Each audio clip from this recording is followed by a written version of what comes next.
Yeah! Since Black Myth Wukong released its first trailer 3 years ago, every year on August 20th, the developer Game Science has shown something new about the development progress of the game. However, what's different this year is that we finally got to play it. My 45-minute demo provided 3 boss fights and a relatively complete chapter experience. It's worth noting that after the event, the dev team made some adjustments to the trial version based on the feedback and suggestions received during the closed-door evaluation that I participated in. As a result, my experience may differ slightly from what others experienced in Hangzhou and at Gamescom in Cologne. Hands on! Give me some good news.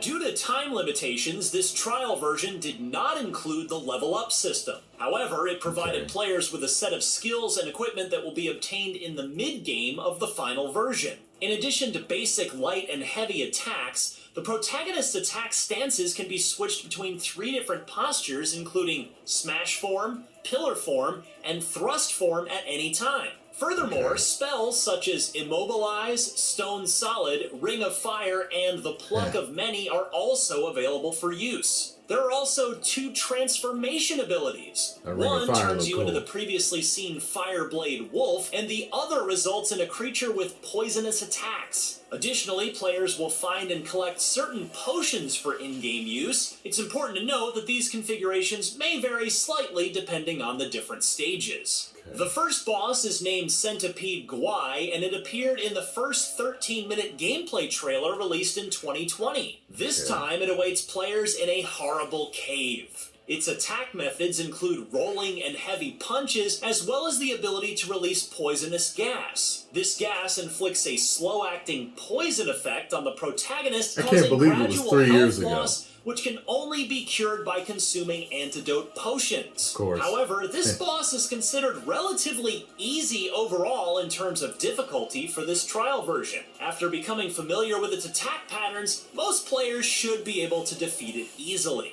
The second boss is the Macaque Chief, as seen in the Snow Mountain of the 2021 trailer. This time, players can experience the sequence just as it was shown. You can observe how the protagonist's movements and combat in the snow-covered terrain dynamically affect the accumulation of snow in real time. This battle also holds a secret. If the Macaque Chief's health is reduced to half within a certain time, it triggers his second phase. To encounter the monkey with wings, the protagonist needs to venture deeper into the scene. In this state, the monkey's aggression, attack range, and attack patterns all increase significantly. It gains the ability to launch aerial assaults against the player, making for a thrilling and intense encounter. The third boss is the Tiger Vanguard, who appeared in the 2022 trailer. This time, the Tiger Vanguard awaits players as challenges in a blood pool in a temple. According to the developers, this boss will play a role in the storyline as an NPC who imparts the Stone Solid skill to the protagonist. Therefore, you will witness him using this skill during the battle. One highlight of this scene is how the water reacts and changes dynamically with the actions in combat. The Tiger Vanguard boasts the highest attack speed and aggression among the 3 bosses. Not only does he possess both physical and spell-based attack abilities, but his combo attacks also deal substantial damage, making it easy to fall victim to his assault. The chapter experience provided during the Hangzhou event that I played the game at is called Purple Cloud Mountain. The overall scenery is somewhat reminiscent of the in-game footage shown in the 2022 trailer. This is a relatively complete level experience, featuring various environments such as forests, villages, and temples. There are also as many as 4 or 5 types of enemies waiting for players along the way. Don't underestimate these minions, as they also possess the ability to deliver a fatal blow to the protagonist with a single strike. There's also a detour path in the level that players might not easily find, where they can encounter a hidden boss, the Poisonous King. This creature has the appearance of a scorpion-like monster. After engaging in conversation with it, players need to break the wine barrel beside it to start the battle. This hidden boss presents the highest level of difficulty in this trial version. It possesses extremely fast attacks, deals heavy damage, and boasts skills that inflict poison on the player. It took me nearly an hour of fighting to defeat it, and there were several instances where I succumbed to poison before being able to use the cure potion in time.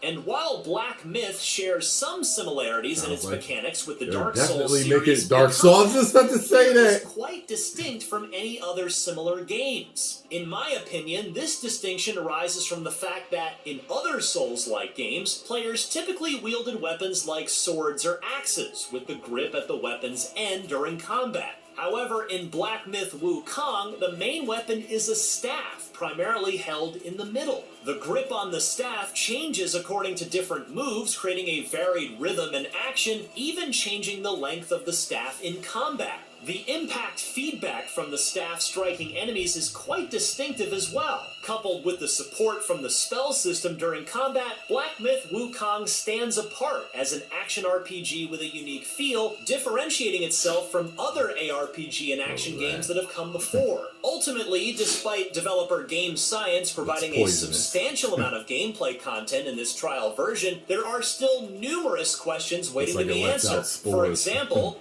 whether the protagonist possesses any other weapons, how the level up system works and what the skill tree looks like, and how many transformations and spells are available. All of these questions can only be answered once the game is finally released. Speaking of which, Black Myth Wukong is currently scheduled for release in the summer of 2024 for both PC and next-generation console platforms. For more on your favorite games, keep it right here on IGN.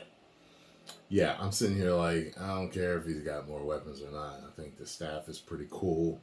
Sticking with the little theme of the Monkey King and all that stuff. And I'm just like, yo, as long as it's good, off the chain, and not buggy, I am fine with that. So what y'all think? Looks good to me. Looks challenging. Looks smooth. It's definitely something I want to play. And yeah, I'm probably going to pre-order it. Post comments down below. Let me know what you all thought. If you enjoyed my reaction, make sure you hit the like button, subscribe, and share. I need to find out if they released any more gameplay because he said the 20th, right? Yeah. So I ain't got no what do you call them? Notifications for nothing.